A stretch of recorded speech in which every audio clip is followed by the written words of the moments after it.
우선은 GPU 냉각 기술 이야기를 해볼까 합니다. 이 냉각 기술이 HBM에는 매우 중요해요.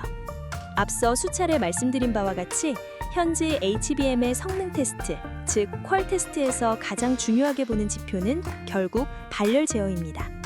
이를 위해 HBM의 소모 전력량도 균일하게 발생하는지도 보는 것이고요. 그런데 궁극적으로 퀄 테스트를 통해 이상 발열 현상은 최대한 막는다고 해도 앞으로 HBM의 적층 단수나 메모리 전송 속도는 더욱더 증가할 텐데 전력 소모를 최대한 통제하는 것만으로는 한계가 있는 것도 사실입니다. 그래서 GPU에서 필연적으로 발생하는 발열 문제를 해결할 냉각 기술이 필요해요. 이건 동적 전력 소모 공식에서도 충분히 확인이 돼요. 여러분, 기억하시죠? 동적 전력 소모 공식. 전력은 활동 개수 상수와 칩의 전기 저장 용량, 공급 전압의 제곱, 동작 주파수에 비례한다는 게 주된 내용이죠.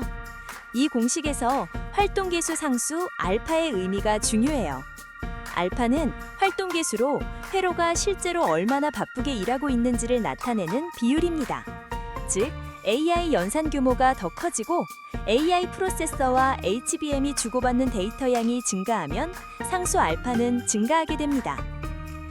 이 말은 곧 회로 설계 개선으로 주파수 올리지 않게 하고 누설 전류를 줄일 수는 있다. 그러나 결국 데이터 연산량 증가로 인해 상수 알파가 증가하면 발열은 불가피하다는 뜻입니다. 더욱이 HBM처럼 칩을 수직으로 12단, 16단씩 쌓이면서 가운데 층에 있는 칩은 열이 빠져나갈 통로가 없어진다는 문제도 발생합니다.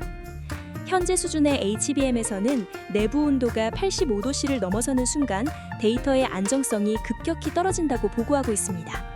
어떻게든 칩 온도는 85도 이하에서 잡아야 합니다.